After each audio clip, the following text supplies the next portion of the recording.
Welcome to today's class. Today we are going to look at Mr. Know-All, which is a short story by Somerset Maugham.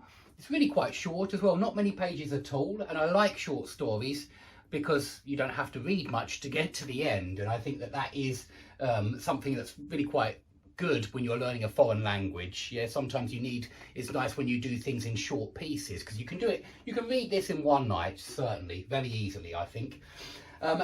And the language that he uses is really quite interesting. He uses a lot of different expressions and it's really quite modern. Even though it was written in the 1930s or 1920s, the language is modern, certainly.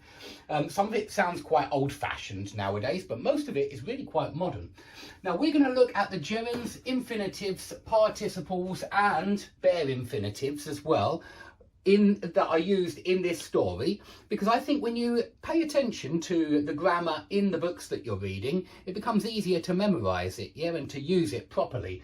And of course, gerunds, infinitives and participles, they are difficult, and there are a lot of mistakes where people use a 2+ infinitive when they should use a gerund, or the opposite, a gerund when they should use a 2+ infinitive, or they use a 2+ infinitive when it should be a bare infinitive. That's very common after modal verbs. That's a very common mistake. But let's start by looking at 2+ infinitives.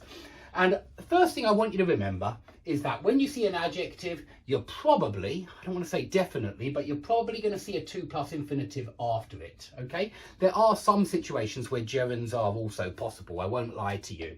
But most of the time, let's say 96% of the time, you're going to use a 2+ infinitive after adjectives. For example, accommodation was hard to get and you had to put up with whatever agents chose to offer you.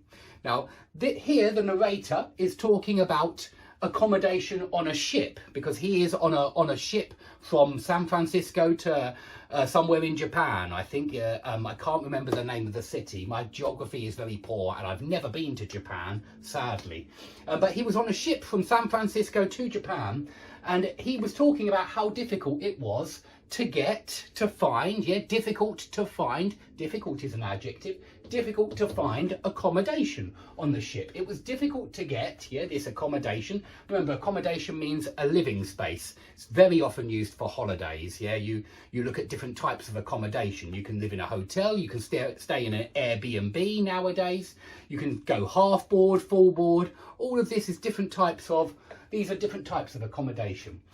So, accommodation was hard to get, it was difficult to find, and you had to, now you all know that, have to plus infinitive, yeah? You had to put up with. And look at that, that's a very interesting phrasal verb that I want you all to memorize because it's actually very common and it means to tolerate, to put up with. You had to tolerate whatever the travel agent chose to offer you. Yeah, the agents, he means the travel agent here. So you had to put up with whatever was offered to you, whatever agents chose to offer you.